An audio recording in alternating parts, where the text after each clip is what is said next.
everyone, welcome back to my channel. I'm in the same clothes as yesterday's video because I filmed this obviously straight after another. But this is going to be, I think, a really helpful video to mummies out there. And it's going to be how I got my 3-year-old off, well, how I got my toddler off dummies and bottles. We've just got Scarlett off bottles now, so I thought, why not make the video out there, because if there's any mums struggling, then I can give you my tips and tricks to help you. So first of all, it was last year, I think last April, where we got Scarlett off dummies, because we noticed that she was asking for it quite a lot in the day. You know, if she was just sitting around or watching telly or playing, she wanted a dummy. And for me, it's like, if a child is playing, they shouldn't have a dummy. It's okay if they're going to sleep or anything, but it's like a no-go if they're playing or out running around. It's just, to me, it really does like delay their speech a little bit, and obviously you can't hear them when they've got a dummy in. But she normally only had it at night anyway, but she started to get, you know, when you know they get a bit attached to it, and she was started like asking for it more. And because we kept it in the cupboards, we never used to like leave them lying around. We used to keep them in like a kitchen cupboard, like out of sight, out of mind, I always said. But yeah, so she was asking for it more, and then my nephew came along. He was born last April, so we thought of, why not say that because this new baby's come along, we need to give the dummies to this new baby. Obviously we didn't actually, for like hygiene reasons, we didn't actually give the dummies to like my nephew, but we thought it was a good idea because Scarlett obviously met this baby and was quite getting attached to it. So we thought, and seen that the baby had a dummy, but Scarlett wasn't having one in the day, so we thought, why not use that excuse of saying, oh, well, baby, his name's Levi, so we're like, baby Levi needs them now. You're a big girl, you don't need dummies. So we did that, and we still had a couple in the cupboard as like very backups, because obviously we didn't know how she was going to be with it. So we did keep a couple in the cupboard. But the first night, it wasn't too bad. Like when it got to bedtime, obviously at this point she still had a bottle, because I weren't too bothered about keep taking the bottle away from her. But yeah, so at night time she obviously asked for a bottle and then asked for a dummy. But obviously we kept saying like, oh, Levi's got them, baby Levi's got them, and then obviously I used the distraction method.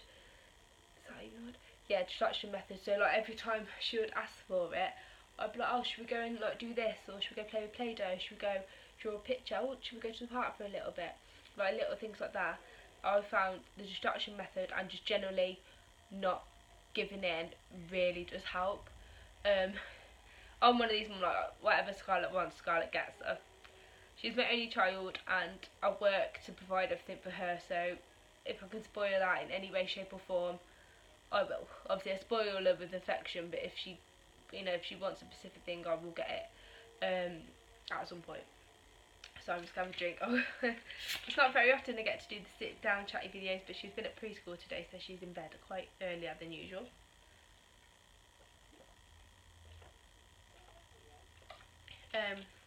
Yeah, so I definitely used the distraction method, and then it worked. The first night it was like no meltdowns. The second night, when she realised that she's not going to get it was a proper meltdown. She was crying because she wanted a dummy and things like that. So at this point, I think the second night we just didn't give in, but we just gave her a bottle instead, like, oh, do you want some milk, because obviously the teat on it is the same. And then I think a couple of nights after that, when she realised she wasn't getting a dummy anymore for a good couple of nights and that we weren't giving in, she was fine. But I always say, like, just hide it, because if they can see it, they want it. Like, the problem was when I went to my other nephews, who's sort of the same age as Scarlett, he still has a dummy, and if she's seen his dummies, then she'll want it. Like, she still does it now. Like, even though she hasn't been on a dummy for nearly a year, if we go to my mum's house and my nephew's there, or go to his house and she sees one of his dummies, she would hide his dummy and then put like a blanket like over her mouth with the dummy in. But obviously then I take it off and I'm like, no, it's not yours, you don't have them. But she obviously likes the fact that she still likes the fact that she can have, like, she would want a dummy, but I don't even know if that makes sense.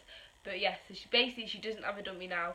It's only on the odd occasion where she tries to steal my nephew's, but we do not give her a dummy at all. We don't give in to her. And then bottles. So that's the new. So now moving on to bottles. This is a new thing this week. It was literally just this week that we started doing it. We noticed that first of all that she was chewing through them. And obviously, and still, like, I bought the Tommy Tippy teats and things like that. But obviously, I've changed them, but I didn't buy like the more toddlery cups. So it was still the Tommy Tippy like teats with the bottle.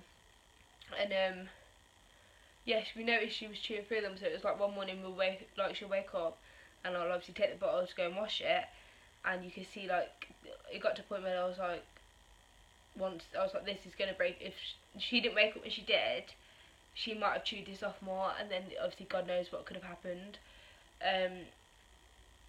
So at that point, that was like, right, we need to get her off these, or change a different cup.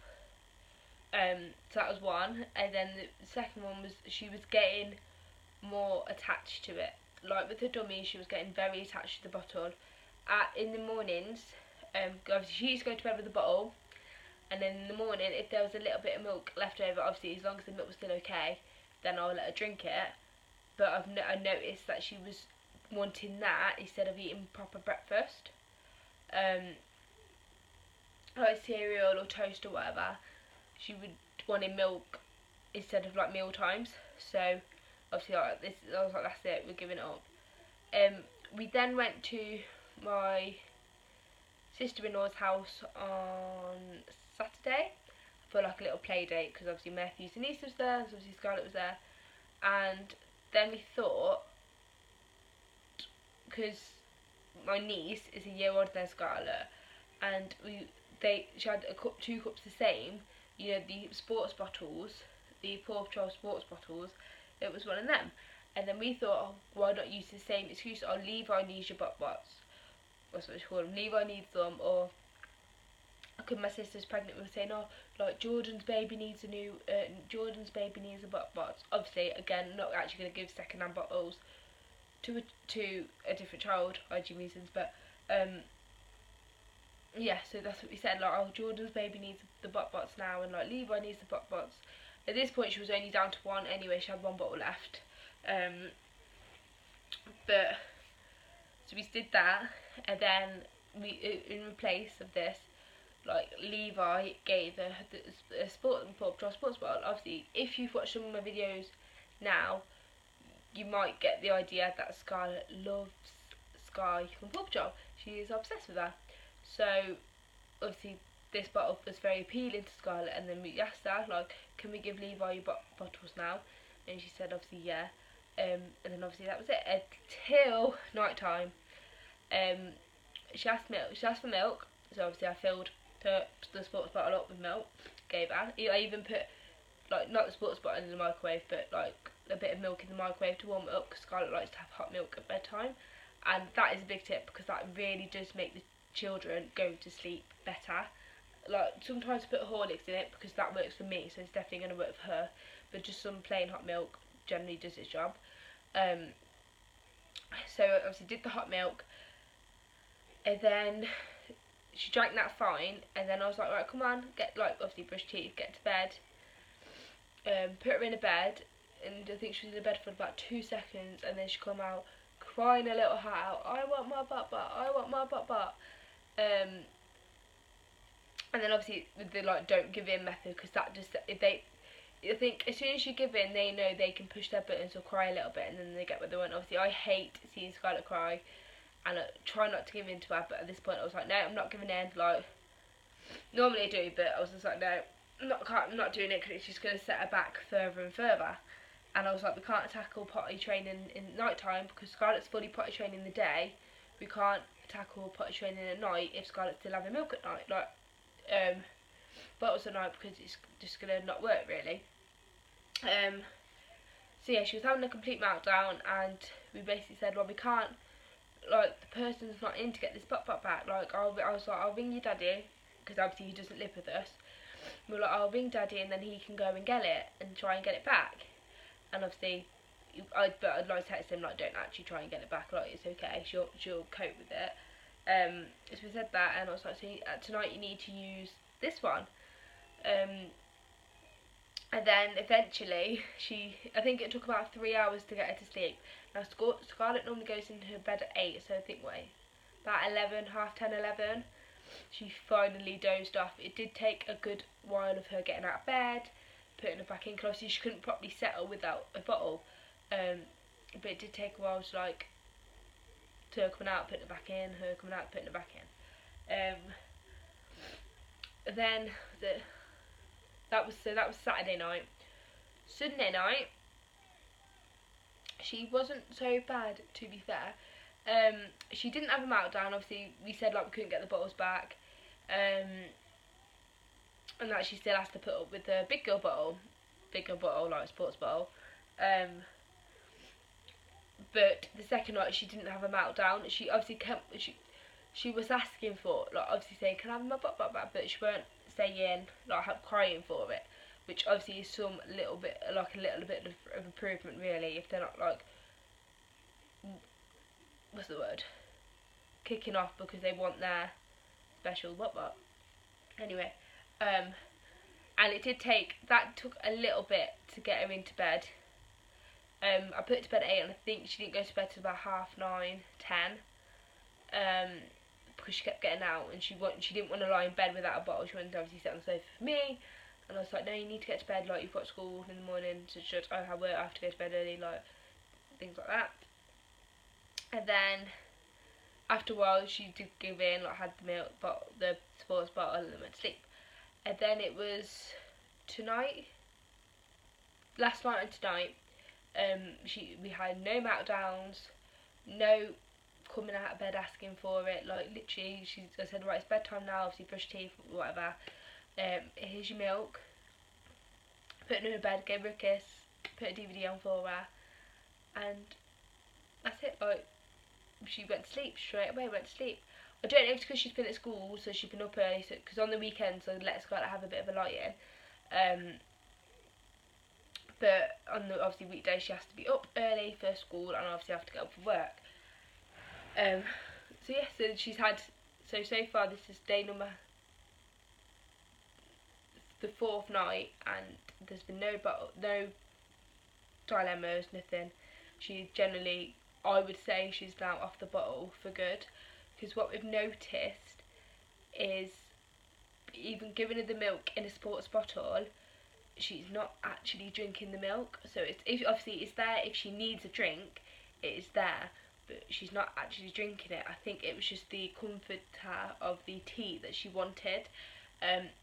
Yeah, so because she's not actually drinking it, her pull-up, because she has pull-ups on at night, is still dry. And like last night, she took the pull-up off without me completely realising. And she woke up this morning and the bed was still, like, freshly dry,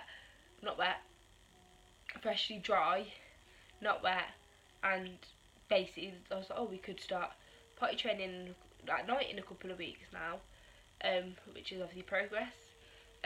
If you want any tips or anything, or how I got Scarlett potty trained in the day, then please let me know, and I'll do a video on that. I just think there's not many, because I did, before I come up with the idea of how to get Scarlett off bottles, not bottles and dummies, there wasn't a lot of videos on it, and obviously different ways of doing so. So I thought, obviously, watching videos of a variety of ways to do it, you might find a way or adapt a way that is best for you. because some people said like, just take them off, be strict, like just take them off her. But then I thought no, because then I don't want her to like be hysterical, because obviously we took these things off her. But I like explaining to her, obviously there's like a new baby that needs them, you know, just things like that. I think that's definitely helped, because it's like people always say, kids, the more you talk to them, the more they understand. Shout and scream, whatever, they were not gonna know. Talk to them, they are gonna understand, aren't they? So I always talk to Scarlett about things. So yeah, I think that is everything covered. If you've got any more questions, then leave me a comment, hit me up a private message, and I will get back to you. I literally check my YouTube account for comments, messages and things like that every single day. Yeah, and if you've got any advice for me, maybe starting to potty training at night,